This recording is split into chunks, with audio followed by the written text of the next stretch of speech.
What's going on, America and the rest of the world? Xander J. Hobson here, comedian, director, and producer of boxing documentaries and troll to those who need trolling. This is another episode of The Devil's Advocate, brought to you by the Brilliant Artist Movement. Folks, listen, I'm trying to grow the platform, so please subscribe, like this video, share it. And by all means, leave a comment in the comment section because I enjoy checking out the feedback from these videos that I make, as well as exchanging opinions and points of views with you all. I was on Facebook and I happened upon a question: what boxer had a really bad loss but was able to make a hell of a comeback? Some fighters never recover after a really devastating loss. And our most recent example of this is Earl the Truth Spence. Earl the Truth Spence having a devastating loss at the hands of one Terrence Crawford. Well, there were a bunch of people who pointed out that Tommy Hearns had a really devastating loss that first time against Sugar Ray Leonard. And then if you just want to add fuel to the fire, he had an even more devastating loss to Marvin Hagler a few years later. Another person that a lot of guys pointed out was Lennox Lewis. And again, Lennox Lewis suffering two devastating losses, one to Hassan Rahman, the other one to Albert McCall. Both occasions he lost the heavyweight championship. And he redeemed himself, just like Tommy Hearns redeemed himself. Lennox Lewis beating both men that knocked him out. And Tommy Hearns, after losing to Sugar Ray Leonard and Marvin Hagler, going on to win multiple titles and making boxing history. Hearns becoming the first man to win 4 titles in 4 weight divisions, and Hearns becoming the first man to win 5 titles in 5 weight divisions. So Tommy Hearns had a hell of a redemption. But if you're asking me, who do I think had a hell of a redemption, I would say it's a tie between Roberto Duran and George Foreman. Now, at some point, I found myself in a conversation with a fella by the name of Chris B. And Chris B, he was stuck on Joe Louis. And for whatever the reason, Chris B felt the need to challenge me on Roberto Duran. Chris B saying that Duran and George Foreman's comebacks, they weren't as great as Joe Louis. Now, I don't know what Chris B was talking about, because Joe Louis had a loss to Max Schmeling, and I don't even think it was for a championship fight, but it was a devastating loss nonetheless. Max Schmeling decked Joe Louis, and he got Joe out of there. And Joe turned around sometime later when he was the heavyweight champion, and he knocked Max Schmeling out in the first round. It said that he had beat Schmeling so bad that Schmeling was paralyzed for a short period of time. But, you know, I don't really know. I can't speak of what happened more than 80 years ago. And to be honest with you, I don't think that Chris B can speak on what happened more than 80 years ago. I'm sure that he might have studied it in some books and seen some films, but guess what? It's a big difference between living it and studying it in the history books. If you didn't see it live and in person, it's just not the same. But I will say this: I seen the redemption of Roberto Duran, and I seen the redemption of George Foreman. Roberto Duran, the lightweight champion, dominating it for 8 years and stepping up to the welterweight division and taking Sugar Ray Leonard out that first time that they fought. Now, it wasn't a knockout, but Duran pretty much dominated the fight because he was able to get Sugar Ray Leonard to fight his fight.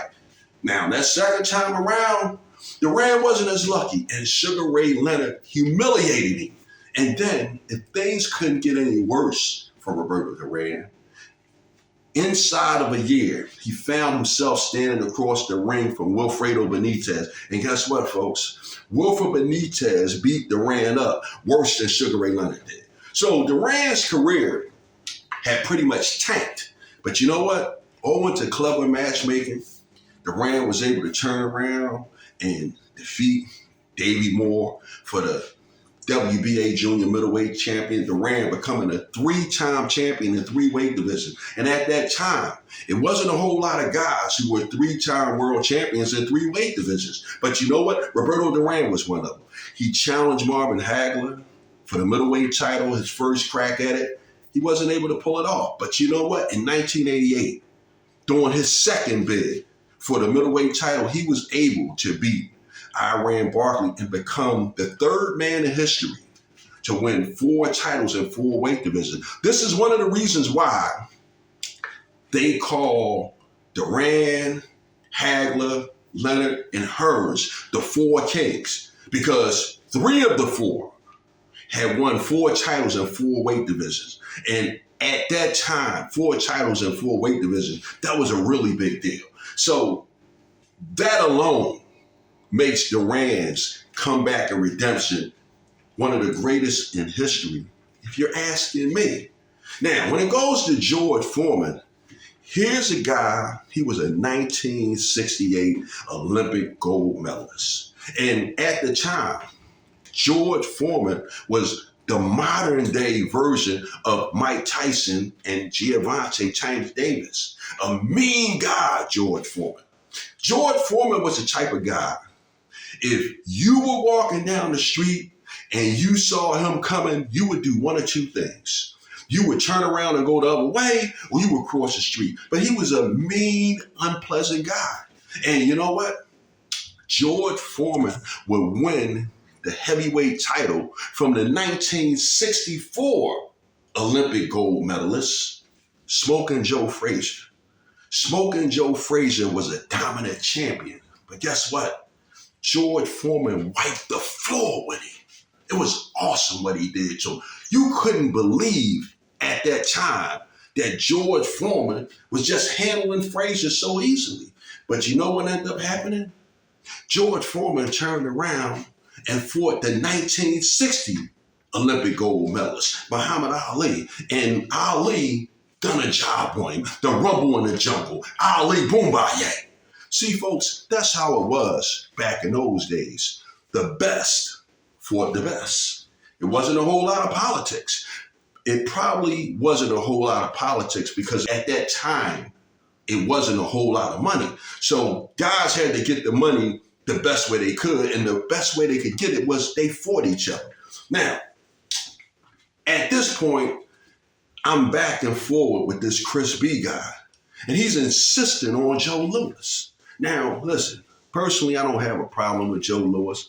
He was a great fighter. The man had 28 championship fights, 26 title defenses. Hey, listen, Joe Louis was a great guy as far as what I read in the history books. But again, I didn't see Joe Louis. Now, I read that Joe Louis was a great guy, but guess what? I often heard that Joe Louis fought a lot of bums.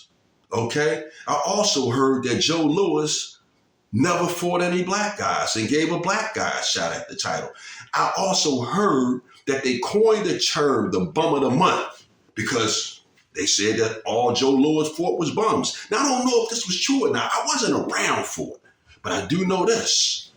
George Foreman was a rough guy. He was a menacing guy in that ring. And initially, when me and Chris B were having our back and forth, we were discussing Ali being the one who sent George Foreman into retirement. And then I said, wait a minute. It wasn't Ali that sent George Foreman into retirement. It was my fellow Philadelphian, Jimmy Young, who sent George Foreman into retirement. You know why I know this? Because I was around for it. I didn't read it in the history books. I saw it on TV, watching it with my dad. George Foreman went into a deep, dark depression after that Jimmy Young fight. Jimmy Young had gave George Foreman the old heave-ho from boxing. Get him out of here. And George Foreman would go back to Texas. He would be depressed, and eventually he would find his way to the Lord. And at some point, George Foreman started preaching, and then he started a youth center and started teaching the young kids to box. But at some point, George Foreman found himself needing money. That's how it was back then. Fighters didn't make a lot of money. And guess what George Foreman had to do? He had to go back in the ring and started boxing. Now, it was at this point they coined George Foreman the punching preacher. George Foreman went from boxing to being the press, to being a preacher, to being an advocate for the youth by way of boxing. And when he needed money, the only way he knew how to get money was to get back in that boxing ring, which he did. And George Foreman started building up a great reputation. And at some point, George Foreman became the oldest fighter to ever win a championship at 40 years old. So George Foreman had a great redemption. And he was not only a great boxer, but he was an even better businessman. George Foreman's boxing ability and his ability to convert his personality outside the ring into a great, lovable businessman allowed him to make a fortune. So anyway, this is what I got up this morning thinking about. It wasn't something that I actually planned on thinking about, but Chris B insisted on pushing this Joe Louis agenda. And I'm going to be honest with you, Chris B.